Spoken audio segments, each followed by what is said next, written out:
नमस्कार दोस्तों, मैं रोहित गुप्ता स्वागत करता हूं आपका अपने YouTube चैनल पर। आज की वीडियो में हम कवर करने वाले हैं NIOS क्लास 12th की इंग्लिश का सिलेबस। मैं आपको बताने वाला हूं कि क्या-क्या सिलेबस है, आपको क्या-क्या पढ़ना है पेपर के लिए, किस टाइप का पेपर आने वाला है, कौन से चैप्टर इंपॉर्टेंट है और साथ ही साथ मैं सैंपल क्वेश्चन पेपर भी आपको दिखाऊंगा जिससे आपको आइडिया लग जाएगा किस टाइप का पेपर आपका आने वाला है। मोस्ट इंपॉर्टेंट जो डाउट है बच्चों का, क्योंकि अभी से सिलेबस चेंज हो रहा है तो बच्चों को ये डाउट है कि जिन बच्चों ने अक्टूबर में एग्जाम दिया था और उनकी बैक लग गई है तो क्या उनका प्रीवियस ईयर के अकॉर्डिंग पेपर आएगा, या उन्होंने जैसे अब 2 सब्जेक्ट का पेपर अभी दिया है, 2 सब्जेक्ट का अप्रैल में देने वाले थे। तो ऐसे करके काफ़ी बच्चों के डाउट थे कि अगर उन्होंने अक्टूबर सेशन में पहले ही एडमिशन ले रखा है या अक्टूबर सेशन में एग्ज़ाम वगैरह दिए थे, तो उनके लिए अलग से क्वेश्चन पेपर आएगा, तो उनका मैं जवाब दे दूं। तो देखो, क्वेश्चन पेपर कैसा आने वाला है मैं आपको बता देता हूँ। क्वेश्चन पेपर जो है 2 टाइप से आएंगे, एक आएगा ओल्ड सिलेबस के अकॉर्डिंग, एक आएगा न्यू सिलेबस के अकॉर्डिंग। ठीक है, दोनों ही तरीके से क्वेश्चन पेपर आपका आने वाला है। चॉइस आपके ऊपर रहेगी कि आपको कौन सा करना है। अगर आप न्यू सिलेबस के अकॉर्डिंग करना चाहते हो तो न्यू सिलेबस के अकॉर्डिंग कर सकते हो, अदरवाइज आप ओल्ड सिलेबस के अकॉर्डिंग भी कर सकते हो। तो मैं आपको यहाँ पे बताऊंगा कौन से चैप्टर जो है इंपॉर्टेंट है, कौन से आपको प्रिपरेशन जो है करनी ही करनी है, कौन से आप छोड़ सकते हो। तो वीडियो पूरी एंड तक देखना, क्योंकि हम ऐसी ही वीडियोस आपके लिए और भी लेकर आएंगे, तो चैनल को सब्सक्राइब भी जरूर कर दीजिएगा। ठीक है, अदर सब्जेक्ट के भी सैंपल पेपर, कौन से चैप्टर इंपॉर्टेंट है, सारी चीजें कवर करेंगे। तो स्टार्ट करते हैं वीडियो बिना टाइम वेस्ट करे। कोई भी डाउट हो तो कमेंट भी कर सकते हैं। तो सबसे पहले मैं आपको दिखाने वाला हूँ कि क्वेश्चन पेपर आपका आएगा किस टाइप का, मीन्स कैसा डिजाइन रहेगा उसका। तो यहाँ पे सबसे पहले बात करी जाए ऑब्जेक्टिव बेस्ड क्वेश्चन की, तो देखो क्वेश्चन पेपर जो आएगा आपका 2 पार्ट में आएगा। एक इजी वाले में आएगा, थोड़ा एमसीक्यू टाइप वगैरह में, और दूसरा पार्ट जो आएगा वो सब्जेक्टिव में आएगा। तो आधा ऑब्जेक्टिव आधा सब्जेक्टिव, 2 पार्ट्स में आएगा। ठीक है, तो यहाँ पे आपका ऑब्जेक्टिव पार्ट की बात करें तो कैसा क्वेश्चन पेपर आने वाला है यहाँ पे देख लेते हैं। तो ऑब्जेक्टिव में जो 1 मार्क्स वाले क्वेश्चन होंगे वो 11 टोटल क्वेश्चन पूछे जाएंगे। ठीक है, 2 मार्क्स वाले 7 क्वेश्चन पूछे जाएंगे। ठीक है, यहाँ पे थोड़ा सा एक उनका मिस्टेक है। और 3 मार्क्स वाले 3 क्वेश्चन पूछे जाएंगे, मीन्स कि एक क्वेश्चन आ गया, जैसे क्वेश्चन नंबर 1 आ गया। ठीक है, इसके अंदर A part, B part, C part, इस टाइप से 3 पार्ट दे रखे होंगे। ठीक है, तो आपकी चॉइस होगी आपको करना कैसे है। ठीक है, 3 या 4 दे दिए जाएंगे। आई थिंक 4 भी दे रखे, किसी किसी क्वेश्चन में 4 भी दे रखे, कोई भी 3 के जवाब आपको देने हैं। इसमें मोस्टली ट्रू फॉल्स एमसीक्यू वगैरह ये सारी चीजें आ जाती हैं, फिल इन द ब्लैंक्स वगैरह, ये सारी चीजें इसके अंदर आती है। आगे बात करते हैं, यही सारे इसमें रहेगा। 4 मार्क्स वाले 2 क्वेश्चन, 5 मार्क्स वाला 1 क्वेश्चन। ठीक है, इस टाइप से आपका क्वेश्चन पेपर टोटल तैयार होने वाला है। इसके बाद बात करते हैं वेरी शॉर्ट आंसर क्वेश्चन की। तो वेरी शॉर्ट में आपके 14 टोटल 14 क्वेश्चन आएंगे, 2 मार्क्स वाले, जो 28 मार्क्स के आपके हो जाते हैं। शॉर्ट आंसर जो है उनका आंसर आपको 40 से 45 45 वर्ड्स में देना होगा, 40 टू 45 वर्ड्स में।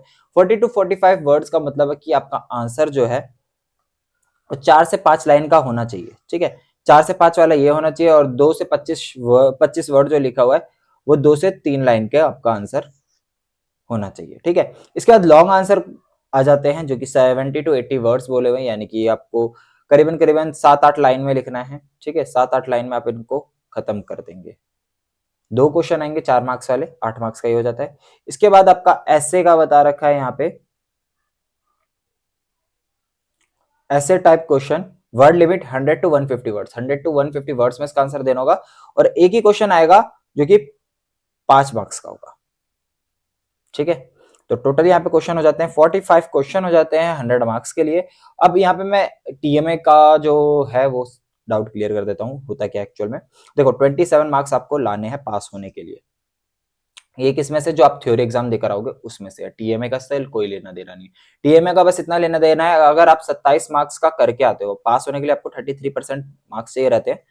तो अगर आप 27 मार्क्स आपके थ्योरी में आ जाते हैं और आपने टीएमए सबमिट कर रखा है और आपके 6 मार्क्स इसमें है, तब तो आप पास हो। लेकिन अगर आपके 27 मार्क्स आ जाते हैं और आपने टीएमए सबमिट नहीं कर रखा है, तो आपको फेल कंसीडर किया जाएगा। तो इस चीज को आपको ध्यान रखना है। और आपने अगर टीएमए सबमिट नहीं किया और 33 मार्क्स है, तब भी आप पास है।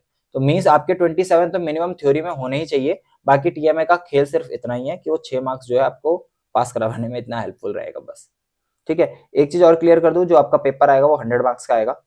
ठीक है, ये 100 मार्क्स का आएगा, इसको कन्वर्ट करके किसमें बदल दिया जाएगा, 80 मार्क्स में, क्योंकि 20 मार्क्स तो आपके टीएमए के हो जाते हैं। तो 20 मार्क्स जो है इसमें इंक्लूड किए जाएंगे आफ्टर इस 100 को 80 में कन्वर्ट करेंगे। सपोज आप 100 मार्क्स में से आपके 80 आते हैं तो इसको कन्वर्ट कर दिया जाएगा उसके अकॉर्डिंग, ठीक है।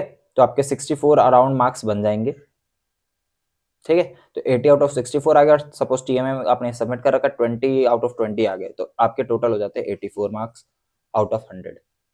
इस टाइप से आपके आने वाले, ठीक है। तो ये मैंने अपने तरीके से समझा दिया है। अगर फिर भी कोई डाउट हो तो मैं पासिंग क्राइटेरिया वाला पीडीएफ लिंक डिस्क्रिप्शन में डाल दूंगा, वहां से जाकर आप डाउनलोड कर लीजिएगा। उसमें सारे सब्जेक्ट का बता रखा है। ये तो हो गया आपका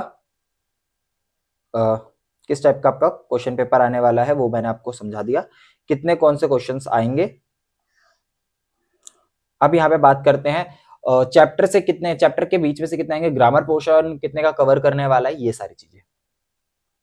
तो सबसे पहले जो आ जाता है आपका पोइट्री। पोइट्री का मतलब हो जाता है पोएम, जो कि आपकी बुक में से होगी। यहाँ पे प्रिस्क्राइब टेक्स्ट लिखा हुआ है, मतलब कि आपकी बुक्स को वाली। तो 10 मार्क्स की आपकी सिर्फ पोएम आएगी, और प्रिस्क्राइब टेक्स्ट मतलब कि जो कहानी वगैरह होंगी वो कितने मार्क्स की आने वाली है, 15 मार्क्स की वो आने वाली है।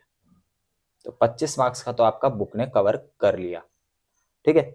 इसके बाद आ जाता है comprehension and vocabulary, non prescribe text, जिसमें आपके गद्यांश वगैरह आ जाते हैं। वो टोटल आएगा 25 मार्क्स का। देखो जो पास होना वो ज्यादा मुश्किल नहीं है। 25 मार्क्स का तो देखो यही आ जाता है, prescribe text, non prescribe text, sorry, ठीक है। उसके बाद ग्रामर में आपका क्या क्या आ जाता है, टेंस आ जाता है, नाउन आ जाता है, वर्ब्स आ जाता है, fill in the blanks, active passive voice, preposition, conjunction, direct indirect, और भी बहुत सारी चीजें हैं, ठीक है। तो ग्रामर पोर्शन बहुत ज्यादा हैवी हो जाता है, तो आपको ज्यादा कुछ नहीं कवर करना ग्रामर में। आपको मैं बता दे रहा हूँ मेन टॉपिक कौन कौन से है, वो आपको कवर कर लेना है ग्रामर में, ठीक है। तो ग्रामर में आपको बेसिकली क्या कवर करना है, सबसे पहले तो प्रीपोजिशन, एक कंजक्शन, ठीक है। ये दो चीज आप पहले कवर करेंगे। उसके बाद मैं आपको बता दूं, एक एक्टिव पैसिव वॉइस अगर आपको समझ में आ जाता है तो वेल एंड गुड। नाउन समझ लीजिएगा। टेंसेस के लिए आपको टाइम चाहिए, इतना टाइम आपके पास होगा नहीं, तो मैं नाउन के लिए नहीं बोलूंगा, ठीक है। बाकी आप इन 3 चीजों को कवर कर लीजिएगा, 4 सॉरी। एक प्रीपोजिशन हो गया, कंजक्शन हो गया, एक्टिव पैसिव वॉइस हो गया, और नाउन हो गया, ठीक है। उसके बाद आ जाता है राइटिंग स्किल में आपका letter, report writing, notice, memo, order और ऐसे। देखो ऐसे किसी भी टॉपिक पे आ जाता है, तो ऐसे की आपको प्रिपरेशन करनी है और एक लेटर की प्रिपरेशन करनी है। 20 मार्क्स का आपका ये आता है, ठीक है। इसमें क्या क्या इंपॉर्टेंट है वो बता देता हूँ। मोस्टली आपका लेटर पूछा जाता है, ठीक है, और ऐसे पूछा जाता है, तो ये आपको कर लेना, ठीक है। उसके बाद एक ऑप्शनल मॉड्यूल होती है, ईएसपी लेसन, लास्ट में आपको चैप्टर के दे रखी होगी, ए और बी करके, 26 ए से स्टार्ट आई थिंक, ठीक है। तो ये जो ए और बी करके चैप्टर होंगे, इनमें से कोई एक पार्ट कर लीजिएगा, मतलब कि ए पार्ट कर लीजिएगा या फिर बी पार्ट कर लीजिएगा। अभी मैं आपको वो भी सिलेबस भी दिखाऊंगा और उसमें बता दूंगा कौन कौन से चैप्टर है, उन्हीं को कवर करना है, ठीक है। तो ये चीज होगी आपका सिलेबस का। अगर आपको सिर्फ पास पास होना है तो मैं आपको बता दूं क्या कवर करना है आपने। अगर आपके पास टाइम कम है, आप बाद में देख रहे हो ये वीडियो, तो ये उसके लिए भी आपको मैं बता देता हूँ। एक तो आपको ये कॉम्प्रिहेंशन ही आपको पास करवा देगा, नॉन प्रिस्क्राइब टेक्स्ट। दूसरा जो लास्ट में सिर्फ 4 चैप्टर होंगे, उन 4 चैप्टर को कर लीजिएगा, ये 15 मार्क्स आपके फिक्स हो जाएंगे, ठीक है। और टेंसेस में आपके 3 से 4 मार्क्स का प्रीपोजिशन और कंजक्शन से ही हो जाएगा। प्रीपोजिशन, कंजक्शन और नाउन, 3 से 4 मार्क्स ये कवर कर लेगा। मींस के पास होने के लिए बस आपको इन 2 चीजों पे फोकस करना है। प्रीवियस ईयर का क्वेश्चन पेपर उठाना, उसमें जितने भी आपके पैसेज वगैरह थे, ग्रामर पोर्शन था, उन सबको आपको पढ़ लेना है, अच्छे से कवर कर लेना है। उतना करोगे आपका क्लियर हो जाएगा। और एक लेटर यहां से पकड़ लेना है और एक ऐसे, इतना कर लिया आप आराम से पास हो जाओगे इंग्लिश में, ठीक है। फिर भी अगर कोई डाउट रहता है तो कमेंट कर देना या व्हाट्सएप पे कांटेक्ट कर लेना, मेरा नंबर आपको डिस्क्रिप्शन में मिल जाएगा। अब बात करते हैं सिलेबस की। तो सिलेबस देखते हैं क्या क्या है सिलेबस में, कौन कौन से चैप्टर आपको पढ़ने हैं, कौन से नहीं करने हैं। पहले देखो क्या होता था, पूरी बुक पढ़नी पड़ती थी। अब जो है एनआईएस ने थोड़ी सी दया भावना दिखाई है एनआईएस स्टूडेंट्स पे, बाकी सिलेबस जो है थोड़ा रिड्यूस कर दिया गया। 14 चैप्टर जो है उन्होंने टीएमए में डाल दिए हैं, ठीक है। तो यहाँ पे आपको ये 14 चैप्टर दिख रहे हैं, ये टीएमए के हैं, इनको आपको नहीं करना है। इसके बाद बचते हैं 22 चैप्टर। इन 22 में से 4 चैप्टर माइनस कर दीजिए, मतलब कि आपके बचते हैं टोटल 18 चैप्टर, ठीक है। ये 18 चैप्टर बचते हैं आपके, क्योंकि बाकी के जो 4 है नीचे, उनमें चॉइस है। अब मैं इस तरह आपको मैं कुछ बताने वाला हूं, वो आपको ध्यान देना है। कौन कौन से चैप्टर आपको करना है वो मैं आपको बताऊंगा, ठीक है। तो सबसे पहले आ जाता है माय ग्रैंड मदर्स हाउस।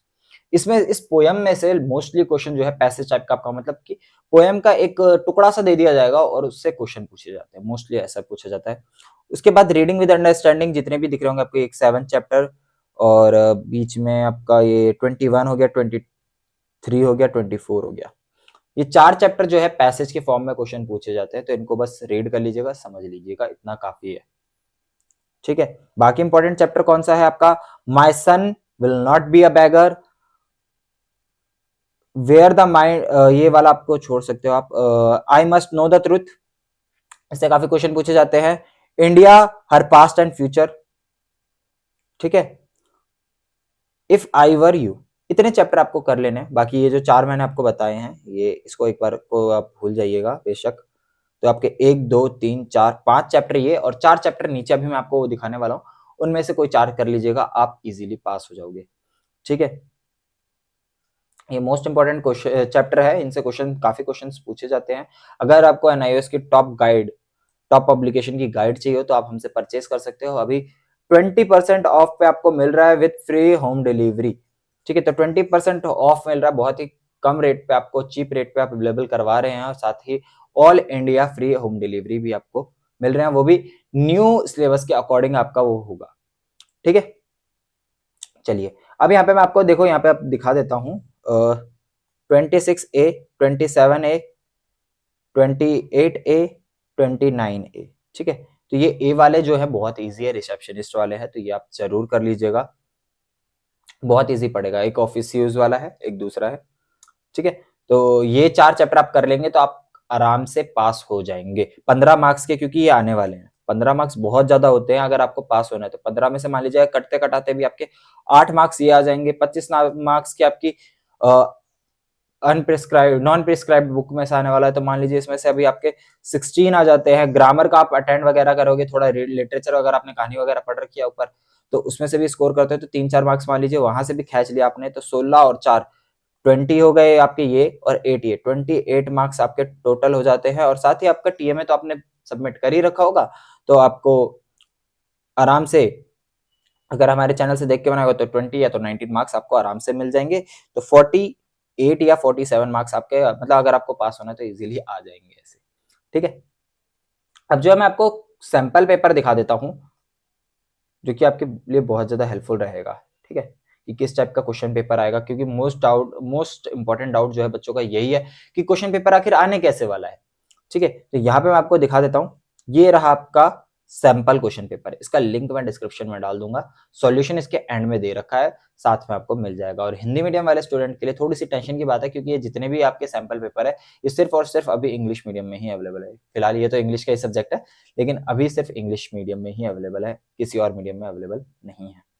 चलो, तो सबसे पहले मैं आपको यहाँ पे बता दूं, देखो नोट में क्या क्या लिखा है, 45 क्वेश्चन है, मैंने बता दिया था आपको ऊपर ही। सारे क्वेश्चंस कंपलसरी है एक्सेप्ट उनके जिनमें चॉइस अलग से दे रखी हो। ठीक है, उसके बाद बोल रखा है कि सबके मार्क्स उनके आगे दे रखे हैं। क्वेश्चन नंबर 1 से लेके 25 तक 1 मार्क्स के क्वेश्चन है, जिसमें कि आपके MCQ, fill in the blanks, true false, match the column, one word type answer question आ जाते हैं। ठीक है, उसके बाद 26, 28 से लेके 34 तक 41 क्वेश्चन, 43 ये शॉर्ट आंसर है जो 2-2 मार्क्स के हैं। वैसे इनके आगे दे रखा होगा और इनको 30 वर्ड्स में लिखना है। 30 वर्ड्स मतलब कि 3 लाइन हो गई आपकी, 3 से 4 लाइन। ठीक है, उसके बाद 27, 36 और 40 ये 3 मार्क्स वाले हैं, इनका 40 वर्ड का, यानी कि 4 से 5 लाइन। ठीक है, 44 टू 45 ये 4 मार्क्स के हैं, ये 100 वर्ड से ज्यादा नहीं होने चाहिए। 100 वर्ड्स मतलब कि आपका एक पैराग्राफ हो गया 8-10 लाइन का, 10 लाइन मान लीजिए।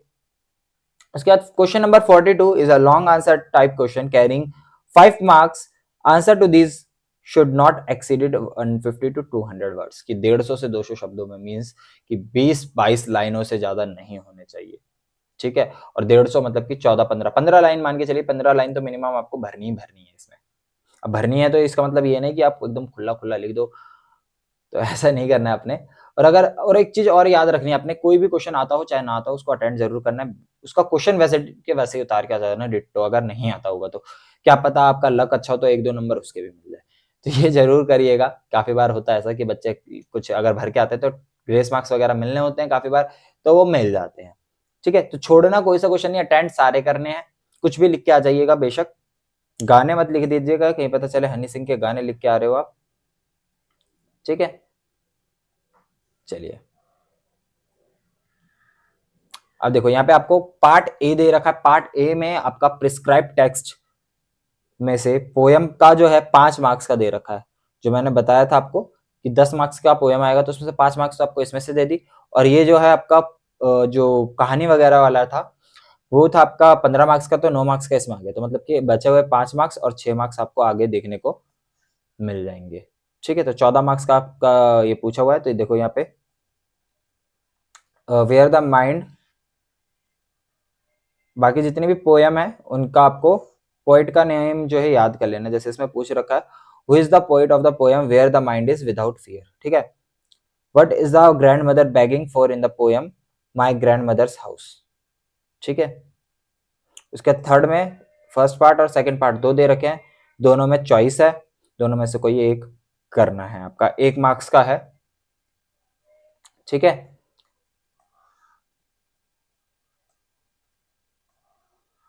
चलिए इसका देखोगे आप यहाँ पे एक 2 लाइन दे रखी है।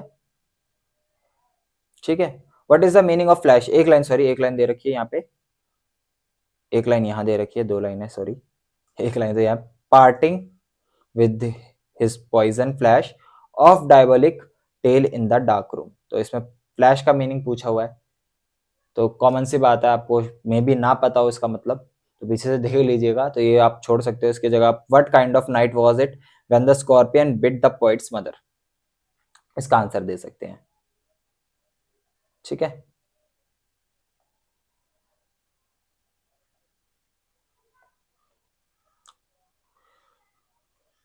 इसके बाद यहाँ पे आपका आ जाता है read the text carefully and answer the question number 6 to 7, 6 से 7 तक के क्वेश्चन का आपको आंसर देना है। पहले ये जो पैराग्राफ आपको यहाँ पे दे रखा है, इस पैराग्राफ को आपको रीड करना है और उसके बाद क्वेश्चन नंबर 6 और 7 का आपको आंसर देना है। इसमें भी आपको 3 में से कोई 2 का आंसर देना है। चॉइस दे रखा ट्रू फॉल्स है, तो 2 ही करना है आपको, कोई भी इनमें से। उसके बाद क्वेश्चन नंबर 7 में आपका MCQ दे रखे हैं, ऊपर से आपको पैराग्राफ पढ़ना है और इसका आंसर देना है। ठीक है, तो ऐसे करके आ रखा है आपका, ये पूरा एक बार पढ़ लीजिएगा। ये नॉन प्रिस्क्राइब टेक्स्ट आ जाता है आपका, मींस की जो पोएम में से नहीं होगा, बुक के बाहर से होगा, क्वेश्चंस पूछे गए हैं। ठीक है, इसके बाद पार्ट 2 में आपको दिखा देता हूं, पार्ट 2 किस टाइप का आएगा।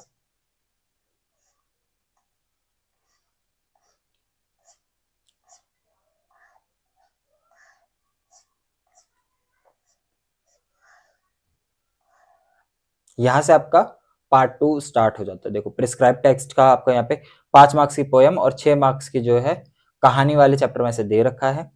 तो सबसे पहले देखोगे आपको यहाँ पे 2 मार्क्स का एक क्वेश्चन दे रखा है, दोनों में से कोई एक करना है। उसके बाद क्वेश्चन नंबर 27 में देखोगे तो एक 3 मार्क्स का क्वेश्चन दे रखा है और 2 क्वेश्चन है, दोनों में से कोई एक करना है। एक night of the scorpion where the mind is without fear. ठीक है, तो इनमें से दे रखा है answer the following question, tiger in the tunnel में से पूछा हुआ है, 2 मार्क्स का क्वेश्चन। उसके बाद 29 क्वेश्चन में आपको चॉइस देखने को मिल जाएगी, फर्स्ट और सेकंड, दोनों में से कोई एक करना आपने। ठीक है, एक आई मस्ट नो द ट्रुथ का है, मतलब दोनों ही उसी चैप्टर के आई मस्ट नो द ट्रुथ का। ठीक है, तो एक एक दो दो क्वेश्चंस आएंगे, ज्यादा क्वेश्चंस नहीं पूछे जाने वाले हैं। और उसके बाद यहाँ पे आ जाता है what is the surprise of the life that, ये आपका टाइगर इन द टनल से पूछा गया है। ठीक है, तो उसी के अकॉर्डिंग आपको ये इसका आंसर देना है। ठीक है, इसके बाद नॉन प्रिस्क्राइब टू टेक्स्ट का सेक्शन 2B आ जाता है। तो इसमें भी आपको अब देखो यहाँ पे वही पैराग्राफ दे रखा है और कुछ क्वेश्चन आंसर होंगे, उनके आंसर्स आपको देने होंगे। ठीक है, तो ये पैसेज वगैरह आप एक बार इसकी प्रैक्टिस करिएगा, पीछे आपको इसका आंसर भी देखने को मिल जाएंगे। उसके बाद आ जाता है मेक अ समरी, आपको एक पैराग्राफ दे दिया जाएगा, उसकी समरी बनानी होगी। समरी मींस को उसमें से जो मेन इंपॉर्टेंट पॉइंट्स है उनको आपको एक पैराग्राफ बना के लिखना है। ठीक है, जैसे आपकी कहानी होती है 3-4 4-4 पेज की, उनको एक पैराग्राफ में समराइज कर दिया जाता है, मतलब छोटा कर दिया जाता है। तो वैसे ही इसको भी करना, आपको 3 से 4 लाइन में कवर कर देना है। ठीक है, 1/3 लाइन में कर देना है इसको। इसके बाद आपका ये ग्रामर आ जाता है, पैसिव फॉर्म में बदलना है। डायरेक्ट इनडायरेक्ट स्पीच मैंने बताया था, डायरेक्ट इनडायरेक्ट स्पीच थोड़ी सी हार्ड पड़ेगी आपके लिए, क्योंकि उसके लिए टेंस की नॉलेज होना जरूरी है। टेंस की नॉलेज है तभी आप डायरेक्ट इनडायरेक्ट कर पाएंगे, अदरवाइज आप तुक्का मार के काम चला सकते हैं। ठीक है, इसके बाद आपको यहाँ पे कनेक्टर्स दे रखे हैं। कनेक्टर्स बहुत ज्यादा इजी होते हैं, तो यहाँ पे फ्री फंड के आपके 2 मार्क्स आपको यहाँ पे दे रखे हैं। ठीक है, ये 2 सेंटेंस दे रखे हैं आपको, दोनों को पढ़ना है और एक साथ जोड़ देना है बस। ठीक है, और वर्ड भी आपको दे रखा है, कौन सा वर्ड आपको जोड़ के इनको एक साथ बनाना है। जैसे इसमें विच दे रखा है, तो ए और बी इन दोनों को विच जोड़ के एक सेंटेंस बनाना है। नेक्स्ट में आप देखोगे सेकंड पार्ट में ए और बी में बिकॉज जोड़ के एक सेंटेंस बनाना है। ठीक है, बाकी जब मैं इसका पूरा सॉल्यूशन का अगर आपको वीडियो चाहिए तो कमेंट करके जरूर बताना। मैं आपके लिए इसके पूरे के पूरे सॉल्यूशन की वीडियो लेकर आऊंगा प्रॉपरली। जो सॉल्यूशन होता है वो थोड़ी सी लेंथी वीडियो पड़ेगी, लेकिन उसमें पूरा का पूरा कवर हो जाएगा आपका। इसके बाद राइटिंग स्किल आ जाता है आपका। देखिए यहाँ पे आपको देखने को मिलेगा, you had placed an order miss Saras electronics Mayur Vihar Delhi for supply of washing machine to deliver sector. Write a letter. अब देखो इसमें लेटर लिखना आपको किसके लिए, write a letter to the manager sales complaining about non-receipt of the machine and inconvenience being experienced. You are Rohit Ahuja. अब देखो आपका नाम यहाँ पे रोहित आहूजा है और एक लेटर लिखने के लिए बोला गया। 3 मार्क्स का लेटर है ये, बस ज्यादा मार्क्स का नहीं है, 3 मार्क्स का ये, तो ज्यादा इतना बड़ा बड़ा लिखने की जरूरत नहीं है। जस्ट आपको फॉर्मेट बनाना है, फॉर्मेट बनाओगे आपको 1 मार्क्स मिल जाएगा। ठीक है, फॉर्मेट बनाने के बाद आप थोड़ा बहुत इसमें एक्सप्लेन करोगे क्या क्या आपको प्रॉब्लम हुई, क्या क्या चीज आपने मंगाई थी, ये सारी चीजें। सबसे पहले बताओगे कौन सी कंपनी की आपने मशीन मंगाई, कितने की मंगाई थी, और क्या आपको प्रॉब्लम हुई है और रिसिप्ट आपको नहीं मिली, ये बताओगे, और क्या क्या आपको चाहिए, बस इसमें इतना लिख दोगे काफी है। ठीक है, ज्यादा बड़ा नहीं लिखना है। इसके बाद नेक्स्ट अटेम्प्ट एनी वन दे रखा है आपको। तो अटेम्प्ट एनी वन में क्या है पहले देख लेते हैं। एक मेमोरेंडम दे रखा है यहाँ पे आपको। मेमोरेंडम में भी आपके लिए कोई नई चीज हो सकता है आपको समझ में ना आए। ठीक है, तो इसमें एक और चीज दे रखी है नीचे, राइट अ नोटिस। नोटिस जो है बहुत इजी पड़ेगा आपके लिए, तो नोटिस आप अटेंड करिएगा मेमोरेंडम की जगह अगर आता है तो। नोटिस बहुत ज्यादा इजी होता है, जैसा आपको दे रखा है उसी की तरह। मतलब एक मैं आपके लिए वीडियो बना दूंगा, टेंशन मत लीजिए, सारी चीजें इसमें सॉल्यूशन आपको प्रोवाइड कर दूंगा। बहुत ही इजी पड़ेगा पेपर आपके लिए पास होना। नोटिस राइटिंग कोई टफ नहीं है, बहुत ईजी है नोटिस राइटिंग। एक बार बस सीख लेना है। मोस्टली पार्ट जो है उसका क्वेश्चन में से ही मिल जाता है और ज्यादा बड़ा नहीं लिखना होता। 50 वर्ड्स, देखिए यहाँ पे 50 वर्ड्स बोला भी गया है। 50 वर्ड्स में आपको ये इसका आंसर लिखना है। ठीक है, चलिए। इसके बाद दोबारा से आपको एक चॉइस दे दी गई है। इसमें आपको क्या करना है, रिपोर्ट राइटिंग लिखनी है। रिपोर्ट राइटिंग, और किसमें चॉइस आई हुई है, एक तो आपके रिपोर्ट राइटिंग हो गया और दूसरा है you are write an article. एक है आर्टिकल लिखना है, एक में रिपोर्ट लिखना, तो दोनों में चॉइस आएगी। तो रिपोर्ट राइटिंग लिख लो चाहे आर्टिकल लिख लो। रिपोर्ट राइटिंग में आपको पूरी सिचुएशन को समझना पड़ता है, उसी के अकॉर्डिंग आपको लिखोगे, उसके अकॉर्डिंग अपना प्रेजेंट करोगे। आर्टिकल में क्या है, एक पैराग्राफ टाइप का होता है, तो आर्टिकल जो है थोड़ा इजी पड़ेगा एज कंपेयर टू रिपोर्ट। ठीक है, तो आर्टिकल राइटिंग आप अटेंड कर लीजिएगा, रिपोर्ट राइटिंग छोड़ दीजिएगा।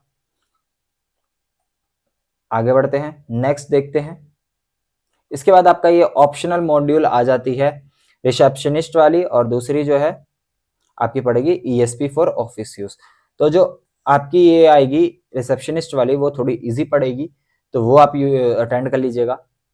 ठीक है, तो इस वीडियो में इतना ही। अगर आपको कोई भी डाउट हो, किसी भी टाइप का क्वेश्चन आपको पूछना हो, तो आप हमें व्हाट्सएप पे कांटेक्ट कर सकते हैं, कमेंट कर सकते हैं। नेक्स्ट वीडियो कौन से सब्जेक्ट के सिलेबस की चाहिए कमेंट करके जरूर बताइएगा, और मैं कोशिश करूंगा सैंपल पेपर की सॉल्यूशन लाने की। और जो आप प्रीवियस ईयर का अगर क्वेश्चन पेपर की प्रिपरेशन करके अगर एग्जाम देने की सोच रहे हैं, तो सिर्फ और सिर्फ उनका नॉन प्रिस्क्राइब टेक्स्ट और लिटरेचर सॉरी राइटिंग पार्ट उठाइएगा, क्योंकि वो आपके लिए हेल्पफुल रहेगा, बेनिफिट करेगा आपको बहुत ज्यादा। ग्रामर वगैरह सीखने के लिए, राइटिंग स्किल सीखने के लिए प्रैक्टिस हो जाएगी आपकी। और साथ ही साथ पैसेज वगैरह अगर आप उसको सॉल्व करोगे तो आपको पैसेज सॉल्व करना भी आसान आ जाएगा और आप आराम से पास हो जाएंगे। मैं जानता हूँ वीडियो थोड़ी लेंदी हो गई है, और अगर आपको गाइड चाहिए तो उसके लिए भी आप हमें कॉन्टैक्ट कर सकते हो, बहुत ही चीप रेट पे अवेलेबल करवा रहे हैं हम। तो इस वीडियो में इतना ही, मिलते हैं नेक्स्ट वीडियो पे। अगर वीडियो को अभी तक लाइक नहीं किया है तो वीडियो को लाइक कर दे रहे हैं और चैनल को सब्सक्राइब कर देना। Thanks for watching us, have a nice day, stay tune with Edcenter Delhi.